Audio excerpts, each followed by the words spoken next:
नंदी विसाल। दान में प्राप्त बछड़े को एक ब्राह्मण ने बड़े ही ममत्व के साथ पाला पोसा और उसका नाम नंदी विसाल रखा। कुछ ही दिनों में वह बछड़ा एक बलिष्ठ बैल बन गया। नंदी विसाल बलिष्ठ ही नहीं, एक बुद्धिमान और स्वामीभक्त बैल था। उसने एक दिन ब्राह्मण के प्रति कृतज्ञता ज्ञापित करते हुए कहा, हे ब्राह्मण, आपने वर्षों मेरा पालन पोषण किया है। आपने तन मन और धन से मेरा उपकार किया है। मैं आपका नी हूँ। अतः आपके उपकार के बदले में आपके प्रचुर धन लाभ के लिए सहायता करना चाहता हूँ और एक युक्ति सुझाता हूँ।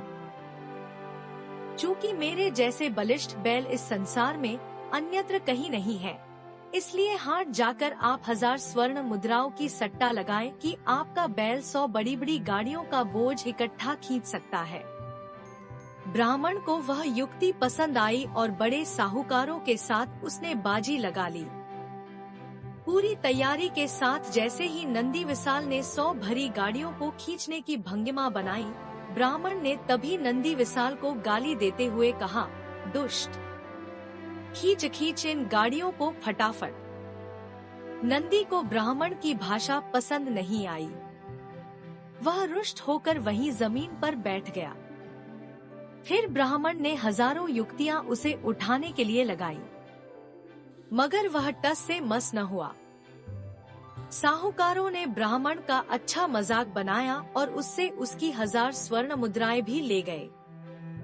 दुख और अपमान से प्रताड़ित वह हारा जुआरी अपने घर पर पड़ी एक खाट पर लेटकर विलाप करने लगा। तब नंदी विसाल को उस ब्राह्मण पर दया आ गई। वह उसके पास गया और पूछा, हे ब्राह्मण, क्या मैंने आपके घर पर कभी भी किसी चीज का कोई भी नुकसान कराया है या कोई दुष्टता या धृष्टता की है? ब्राह्मण ने जब नहीं में सिर हिलाया तो उसने पूछा, क्यों आपने मुझे सभी के सामने भरे बाजार में दुष्ट कहकर पुकारा था? ब्राह्मण को तब अपनी मूर्खता का ज्ञान हो गया। उसने बैल से क्षमा मांगी।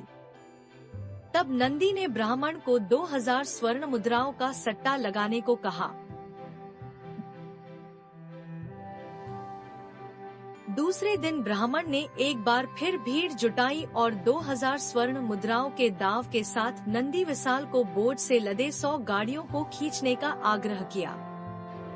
बलिष्ठ नंदी विसाल ने तब पलक झपकते ही उन सारी गाड़ियों को बड़ी आसानी से खींचकर दूर ले गया।